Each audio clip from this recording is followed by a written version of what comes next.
I'm Ray Starnes. I'm the operations foreman here at the water plant. I'm going to talk a little bit today about what the water plant does and how we operate and how we clean the water so that it becomes a potable source for the city.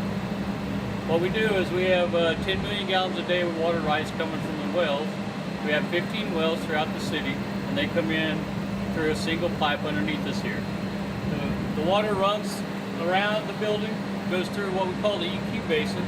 EQ basin is a storage container that we pump out of so that we can pump water up through our stripper columns, which takes out all of the organics, volatile organics in the water, and then it comes back out to the ground, this big pipe here. This is where our river water comes into the plant. This is our river inlet. You can see it flows down and aerates a little bit there. It comes through what we call a divider right below us. We introduce our chemicals here for cleansing the water, and then we're going to run on out to the river basin from this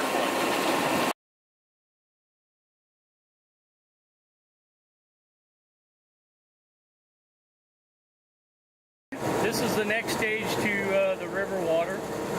This is what we call our flocculator basin. What it does here is the water's coming through at a high rate of speed, so in this area we try to slow it down.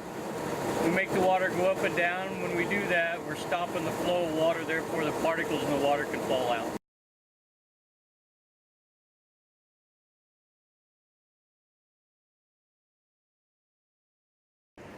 This is the main river desilting basin. It holds about 1 million gallons of water. All we're doing in this part of the basin is we're allowing the water to sit. That gives all of the chemicals a chance to work so that we can settle the turbidity, the dirt, that type of stuff out of the water, so that we can bring it around into our softening process.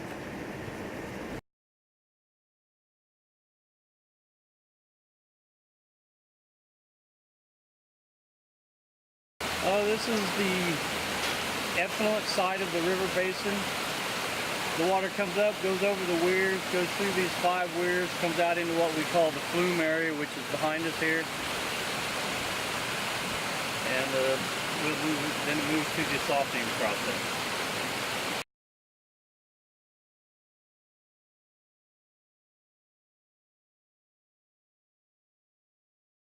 We are standing here in front of the softening basin. We have 2 10 MGD softening basins here at the water plant. This is the one in operation today. We're running about 6 million gallons a day right now through the softening basin. What we do here is we do a lime soda ash softening in order to bring the hardness out of the water. It's going to bind up with the iron and that type of thing, and reduce the total hardness so that when it comes out to the public, it'll be about 120 parts per million. This is the same softening basin that we just looked at. This one's out of operation at the moment. What you're seeing is the upper weir area is where the effluent water comes out after it's been softened. As you look down into the basin, you can kind of see a bell around the middle. Inside that is about a 12-foot turbine. It spins and it mixes those chemicals the whole time that we're adding them into the water. As those chemicals fall out to the bottom, because they're heavier than the water, then the rake that you see in the bottom of the basin turns at about 2 revolutions an hour, and it brings all those spent chemicals to the middle so we can send them to our wasting lagoons.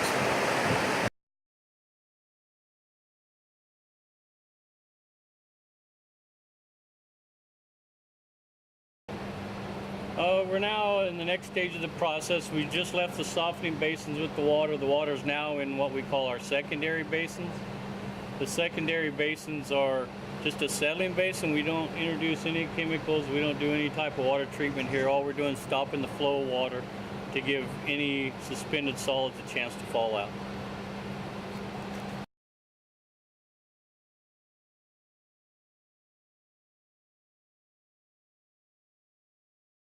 The 2 white tanks that are sticking up in the air are our CO2 tanks. We use CO2 for recarbonation in the water. The softening process brings the pH to about a 10.7, and we need to bring it down to around an 8.5 in order for it to be drinkable water. And we do that in 2 stages throughout the process, once in the secondary and once in just before the filters.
final stage of the potable water process. This is what we call our filter building, and this is our filter gallery. We have 16 filters in here. They're all capable of filtering 1,400 gallons a minute. Right now, they're all doing right around 300 gallons. They're a multimedia sand filter. The water comes in on the top, and it just gravities through that sand and anthracite that's inside that filter bed. Goes out through an under drain, and then it goes out into our clear well, which is our front yard. And we store 3 million gallons in the front yard, and from there we'll pump it to the system. This is what we call the filter pipe gallery. We're directly below the filters that we just showed you. All the water comes down through that filter bed and the media and comes out through these blue pipes down through here. Runs down to the middle of the building and then goes out into the front yard. All these valves are controlled with air, and a lot of them are automatic. There's a lot of stuff down here for our maintenance people to control and maintain all the time.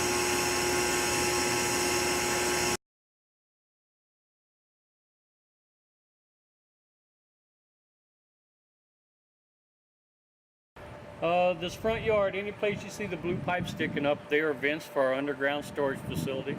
Our north facility is a 1 MGD, 1 million gallon storage tank. The south half of this yard is the 2 million gallon storage tank. So we try to maintain between 1 and 3 million gallons in the storage at all times for the city.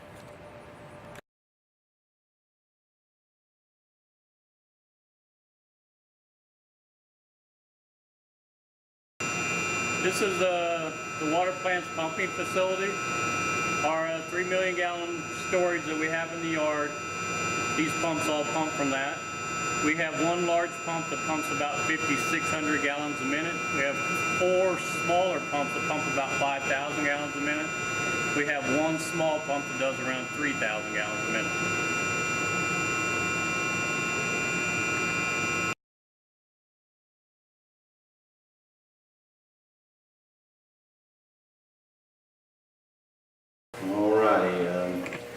Well, my name is Michael Diaz, and I am an Op 2 here at the water plant. And some of my job description calls for me to maintain and monitor the SCADA system, which we use to keep track of all the pressures in our boosters and in our towers, because we fill them and drop them back down to change the water over and help keep it stay fresh as possible. And during the course of this, we have all kinds of readings that we can monitor as far as out in the system, as well as here on the plant facility. And also, we monitor all the machines that we use for feeds on the computer system, and kind of monitor all of the basins as well. And the pumps, we want to make sure that they're going off when they're supposed to, so we monitor those. They have automatic set points for start and stop, but they also, at times, they have failed, so we've had to take action on that at times. Also, it helps us monitor and control all our stations from intrusions, and it helps us to keep track of chlorine residuals out in the system as well, that we have to monitor, that we check here as well at the plant as the water is being produced and going out. So it's pretty vital for us to be able to see our clear well, our depth, and how much we're making, how much we're putting out. And also with us doing all this, along with the weather dictates quite a bit on how we go about producing the water through the plant itself. And it affects us both on the chemical side as well as our production side. And but that's about what we do for this section of monitoring and letting know, like if we have to, we'll let maintenance know if we need something to be checked on in order to make sure that we're still working properly on the system. What we're doing right here is taking a pH test and seeing where we're sitting at as far as our pHs, because during the processes we have them set at different points. During the softening portion of it, and also during the water flowing from the softening basins to the secondaries and coming into the plant itself. There are three different pHs that we're looking for during the process. During the process of softening, we want to spike the pH up to about 10.8 to 10.9, and then we bring it back down with using CO2 into the secondaries settling basins. And from there, coming into the filters, we want them down about 8.7.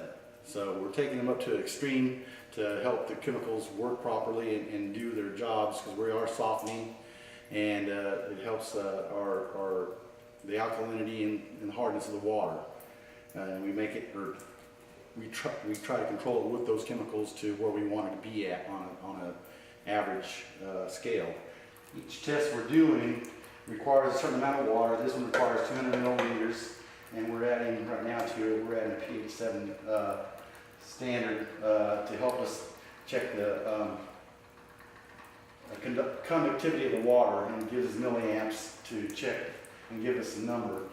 And we titrate this fluid in here that helps knock down the milliamps to let us know where we're at as far as content milligram per liter of chlorine in the water itself.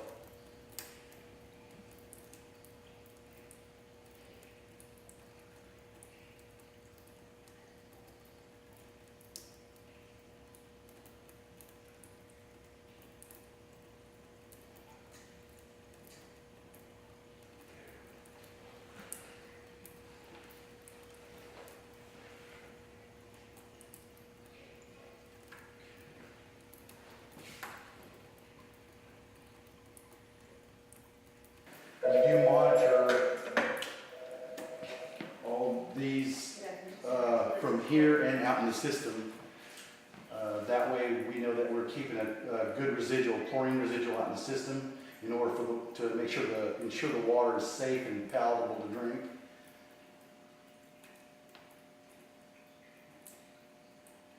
And right now these were just two tests that we do. We check pH, monitor the chlorine content in the water, as well as we check for the hardness and alkalinity in the softening basins, and as well as the river basins, because sometimes that dictates the amounts of chemicals we need to add to the water as we're treating it. Here shortly, we have Imonoc 2 and we have an Op 1, which also works here during both shifts. And they make sure and maintain the machines, the chemical feeders that we use in the other building to do what we do, sit there and add these chemicals at the right amounts in order for them to come out so where they're helps the water come out right. And right here we're going to get the turbidity of the water. This is coming out of the tap, and turbidity is like how many. Well, let me see here. It checks the water for the, I guess you can call them agglomerates, or how murky the water is, put it that way. And they generally are pretty good.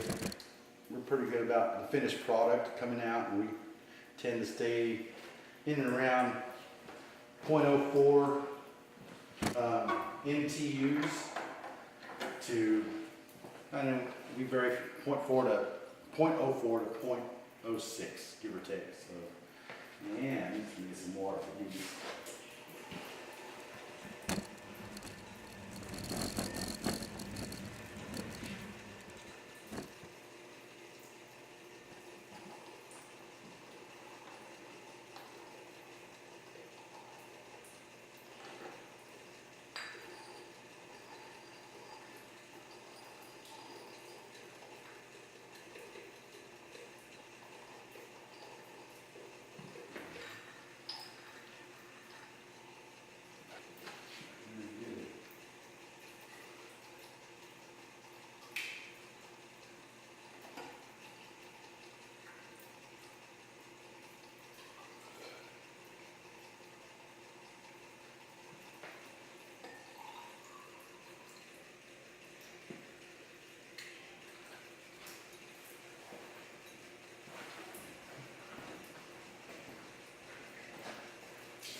right now our turbidimeter is showing us we have a .049 NTU in that tap water, which is pretty good. Very, very little turbidity in the water. And over here, what we're doing is checking the alkalinity here and the hardness. And what we're doing is we're titrating 2 different chemicals in there, along with a couple of additives we put in there in order to create a color, so we can see the chemical reaction in the water. And it lets us know the hardness of the water overall as we're putting it out there. And we want to try and keep, we average a 20 to 40 spread between the two. And the closer the spread, the softer the water. It's like when you take a shower and you don't get very much soapy or suds. At times that's when the water's a bit harder. And when it gets lots of suds, just for no reason, the water's a bit softer, so it comes out a lot better. Or at least what I think, anyway. We're looking for the change in color in the water here to get our alkalinity. Once we get there, we also go a bit past just to check to see, make sure that it's completely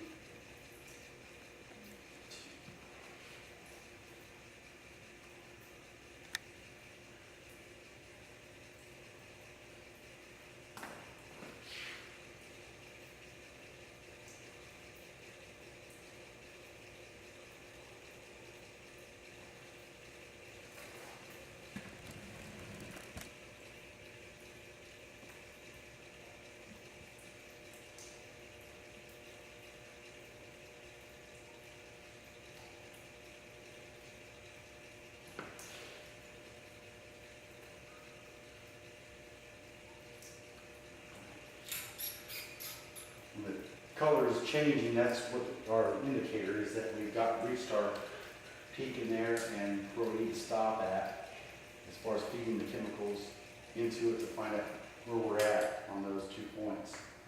And if the water, or say the 2 points are way wide or too far in close, we can adjust the chemicals in order to get it to where we would like to have it at. So that's what what we do here in the lab is. We're checking the water, monitoring, and making sure that the water is where we want it at. We have the parameters set, and we try to stay inside those parameters to the best of our ability, and we usually do a pretty good job.